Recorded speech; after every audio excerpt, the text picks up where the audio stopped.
So, having now resolved medical issues, averted being caught up in some sort of a street brawl, a rumble in College Park, I show up at the Office of Junior Officer Entry in August 1967, and we are taken over to the State Department, and in this wonderful ceremony up on the 8th floor in the diplomatic reception rooms, I raise my hand and I'm sworn in as an American Foreign Service officer.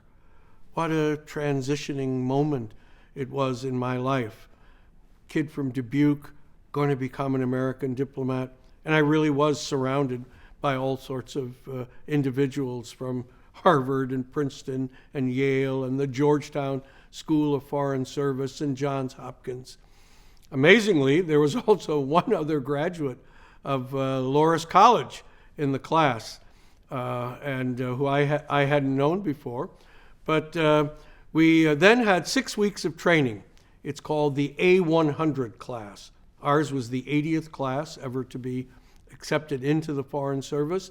And we were trained in a broad array of, to familiar us with the workings of the State Department and of the U.S. government, to give us some familiarity with American business and labor issues and industry, some orientation on foreign affairs. We had lectures from more senior officers.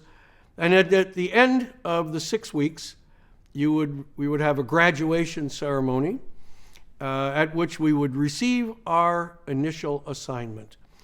And then there would be 2 weeks of training in what are called consular issues. That is, the issues surrounding issuing of visas abroad, protecting American citizens and their welfare when you're stationed abroad, all the work of being in the consular section of an American embassy. And it was quite usual as an entry-level officer that you would do a tour as a consular officer. We had a chance to be interviewed and to express our interests in what part of the world we wanted to be assigned, where we'd like to specialize, what's our background. And then all of this would be taken into consideration, and at the graduation, it would be announced where you're going. So there was incredible anticipation. This was going to be a great moment. Some wanted to be sure they got the right language training. Others wanted to have that first assignment in a particular part of the world.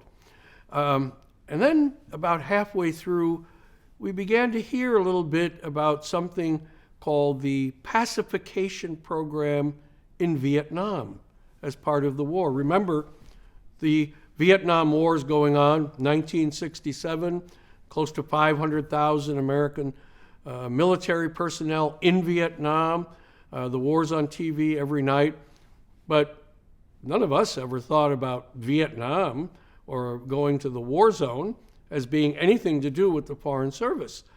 We started to hear that Foreign Service officers were being sent there.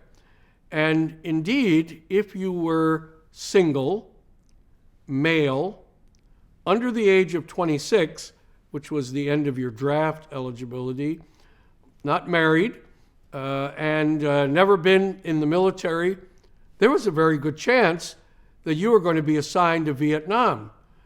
So, wow, this wasn't anything I anticipated, and certainly not anything that I was interested in or would have ever chosen for myself. And in fact, it was looked at as, wow, you're being sent off into the middle of a war zone, bullets flying, when I had expecting that the most dangerous thing would be which canapé I might eat that I didn't like at some diplomatic reception.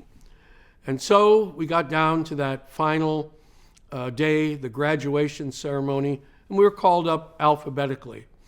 And as the names Adams and Baker and Charles and others were called up, and they would announce, oh, this officer is going to Lyon, France. And everyone would go, ooh, ah, and they would applaud nicely. And then the next officer is going to go to Hong Kong.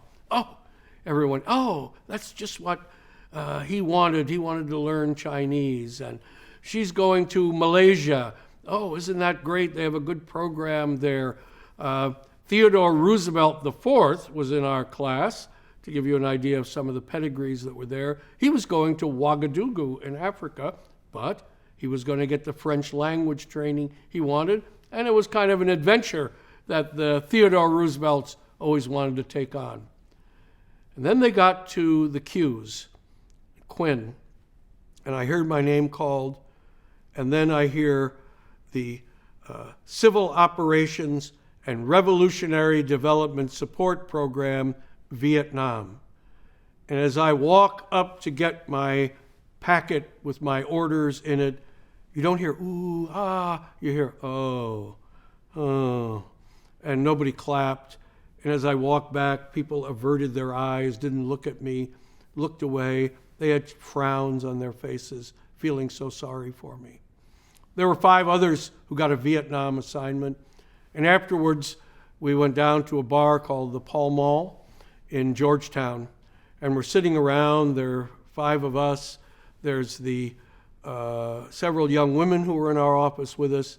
All the young women are crying about this assignment we had received. It was so dangerous. Were we even going to come back? We didn't even get assigned to have the 2 weeks of consular training. And we said, oh, they know we're not coming back. Remember the waitress coming over to take our order, and here are these young women openly crying about where we were being sent. And she said, what's wrong? And said, oh, they're being sent to Vietnam. And she started crying as well. That was the times. That was what was going on. And suddenly, all this diplomatic career, these fancy soirees that I thought I'd be going to, it's all gone. And I've been assigned to 10 months of Vietnamese language training, and then to an uncertain fate in a country engulfed in war.